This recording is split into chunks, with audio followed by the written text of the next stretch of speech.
Assalamualaikum warahmatullahi wabarakatuh. Alhamdulillah, alhamdulillahillazi arsala rasulahu bil huda wad dinil haq liyunzirahu ala dini kulli walau karihal musyrikun. Asyhadu an la ilaha illallah wa asyhadu anna Muhammad abduhu wa rasuluh. Allahumma sholli wa sallim ala sayyidina Muhammad wa ala alihi wa ashabihi ajmain, amma ba'd. Para hadirin dan hadirat yang dimuliakan Allah Subhanahu wa taala. Pada kesempatan kali ini saya akan berceramah sedikit mengenai iman kepada hari akhir. Iman kepada hari akhir terdapat di dalam rukun iman kelima, yaitu percaya dan meyakini bahwa seluruh alam semesta termasuk dunia dan seisinya akan mengalami kehancuran. Hari akhir juga bisa diartikan sebagai hari berakhirnya kehidupan di dunia fana dan memasuki awal kehidupan yang baru di akhirat yang bersifat abadi. Tetapi untuk mendapatkan kehidupan yang abadi itu, kita harus menempuh jalan yang panjang. Semua amal kita akan dihitung untuk melihat apakah kita pantas untuk masuk surga dan hidup dengan bahagia, atau kita lebih pantas untuk masuk neraka dan hidup sengsara. Amal-amal yang kita lakukan di dunia akan ditimbang dengan adil dan teliti dan diberi balasan yang sesuai dengan apa yang kita lakukan semasa di dunia. Jadi tidak ada satu orang pun yang dirugikan di sini. Dengan demikian, mengimani hari akhir berarti membenarkan dengan sepenuh hati bahwa setelah kehidupan di dunia ini akan ada kehidupan yang sebenarnya yang bersifat abadi. Beriman kepada hari akhir juga harus mengikuti dengan beriman kepada kehidupan akhirat dan semua peristiwa yang ada di dalamnya. Para hadirin dan hadirat yang dimuliakan Allah Subhanahu wa taala. Kalian pasti bertanya-tanya, ada nggak sih dalil yang menjelaskan mengenai hari akhir? Ada. Yaitu Allah Shallallahu Alaihi Wasallam pernah bersabda, wa annas sa'atiyatul la raiba fiha wa annallaha yab'atsu ma fil qubur. Artinya, dan sungguh-sungguh hari kiamat itu pasti datang, tidak ada keraguan padanya, dan sungguh Allah akan membangkitkan siapapun yang ada di dalam kubur. Lalu ada berapa kategori sih kiamat itu? Kiamat itu ada dua kategori. Yang pertama kiamat sugro, yang kedua kiamat kubro. Sugro itu adalah tanda-tanda kiamat kecil. Contohnya itu semakin luasnya kebodohan. Lalu yang kedua, wanita berpakaian tetapi seperti telanjang, yang keluar pakai celana pendek, yang seperti itu, yang berpakaian ketat. Lalu yang ketiga, waktu terasa sangat singkat. Jadi kita tuh merasa waktu ini dari pagi ke malam, malam ke pagi tuh rasanya tuh sebentar banget gitu. Lalu yang kedua, tanda-tanda kiamat kubro. Yang pertama itu munculnya dukhan atau kabut. Lalu yang kedua muncul dajjal. Lalu yang ketiga munculnya dabah. Yang keempat matahari terbit dari barat. Lalu yang keempat keluarnya Yajud dan Majud. Lalu yang terakhir munculnya Isa bin Maryam. Jadi setelah kita sudah memasuki hari akhir, kita akan menghadapi beberapa tahapan-tahapan untuk mengetahui apakah kita layak untuk masuk surga ataukah kita lebih layak untuk masuk neraka. Yang tahapannya itu yang pertama adalah yaumul akhir, yaitu hari kiamat. Dimulailah tuh hari kiamatnya dan dimulai juga tanda-tandanya. Lalu kita akan masuk ke Yaumul Ba'ats, yaitu hari kebangkitan. Jadi seluruh manusia akan dibangkitkan kembali oleh Allah Subhanahu wa taala. Lalu kita akan masuk ke Yaumul Hasyr atau Yaumul Masyar, yaitu hari berkumpulnya.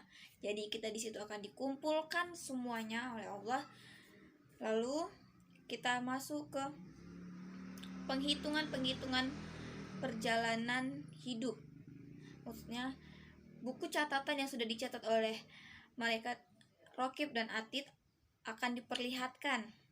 Lalu Yaumul Hisab dan Yaumul Mizan, yaitu hari ketika Allah memperlihatkan semua amalan di akhirat untuk dihisab. Jadi seluruh amalan-amalan kita dari kita lahir sampai kita meninggal dunia itu akan Allah tunjukkan ke seluruh umat yang ada di situ.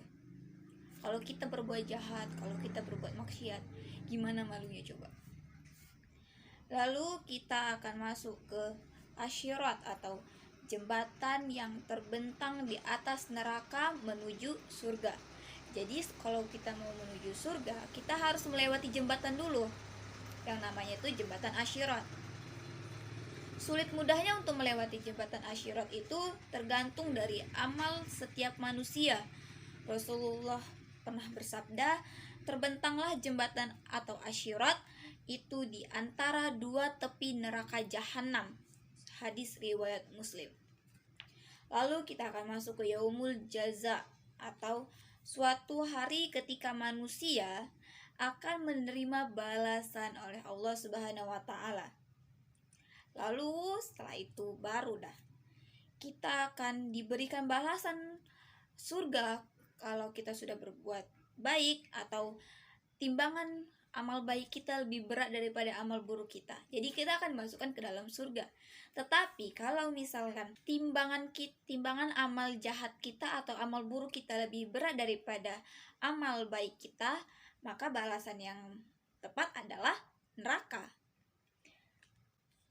Nah, lalu apa sih hikmah yang kita dapat jika kita mempercayai atau mengimani hari akhir? Yang pertama, muncul rasa kebencian yang dalam kepada kemaksiatan dan kebejatan moral yang mengakibatkan murka Allah. Jadi kita tuh benci banget dengan perbuatan-perbuatan maksiat dan kebejatan. Lalu menyejukkan dan menggembirakan hati orang-orang mukmin dengan segala kenikmatan akhirat yang sama sekali tidak dapat dirasakan di dunia. Wow. Lalu yang ketiga, senantiasa tertanam kecintaan dan ketaatan terhadap Allah Subhanahu wa taala dengan mengharapkan ridhonya di hari nanti. Yang keempat, senantiasa termotivasi untuk berbuat baik dan ikhlas. Yang kelima, senantiasa menghindari niat-niat yang buruk apalagi melaksanakannya. Jadi kalau kita mempercayai dan mengimani hari akhir, kita tidak akan pernah mau tuh melakukan hal-hal yang buruk. Kita nggak akan pernah mau melakukan kemaksiatan. Karena apa? Balasannya itu loh yang kita harapkan nanti di akhir-akhir. Apalagi dunia akhir-akhir itu adalah dunia yang sebenarnya dunia yang abadi gitu. Lalu yang keenam, menjauhkan diri dari asumsi-asumsi yang mengikhlaskan apa yang ada di dunia dengan apa yang ada di akhirat. Jadi kita tuh kayak lebih menjauhkan diri untuk lebih memilih dunia daripada akhirat. Kita tuh lebih memilih akhirat daripada dunia. Ya, siapa sih yang gak mau dunia yang kekal abadi tapi bahagia, ya kan? Nah, kalau misalkan kita untuk mendapatkan kesuksesan itu, sifat-sifat seperti apa sih yang harus kita lakukan? Perilaku seperti apa yang menggambarkan tentang kesadaran kita beriman kepada hari kiamat? Yang pertama, menyadari bahwa semua perbuatan yang ada di dunia ini akan kita pertanggungjawabkan di hadapan Allah Subhanahu wa taala kelak nanti di akhirat. Lalu yang kedua, menyadari bahwa manusia itu sangat-sangat kecil di hadapan Allah Subhanahu wa taala. Lalu yang ketiga, selalu berusaha untuk melakukan amal soleh dan menghindari perbuatan yang bertentangan dengan norma agama, apalagi sampai membuat Allah murka. Itu harus kita hindari. Lalu membiasakan diri dengan akhlakul karimah, seperti mawas diri, rendah hati, peduli kepada sesama, dan rendah diri kepada Allah. Jangan mensombongkan diri dengan Allah, karena di hari akhir nanti kita itu membutuhkan pertolongan Allah. Oke? Lalu yang kelima, selalu berusaha mendekatkan diri kepada Allah. Jangan jauh-jauh dari Allah. Kita harus selalu mendekatkan diri kepada Allah agar lebih mudah nanti menuju surganya. Lalu selalu termotivasi untuk bekerja keras dan menjauhi kemalasan. Gak boleh malas-malas. Kita harus menabung sebanyak mungkin, menabung sebanyak-banyaknya amal soleh, perbuatan-perbuatan baik, agar amal-amal tersebut bisa kita gunakan untuk menuju surganya Allah Subhanahu wa taala. Baiklah, sekian saja yang bisa saya sampaikan dalam ceramah saya. Lebih dan kurangnya saya mohon maaf, karena saya hanya manusia biasa yang tidak sempurna, dan kesempurnaan itu hanyalah milik Allah Subhanahu wa taala semata. Saya tutup dengan wabillahi taufik wal hidayah. Wassalamualaikum warahmatullahi wabarakatuh.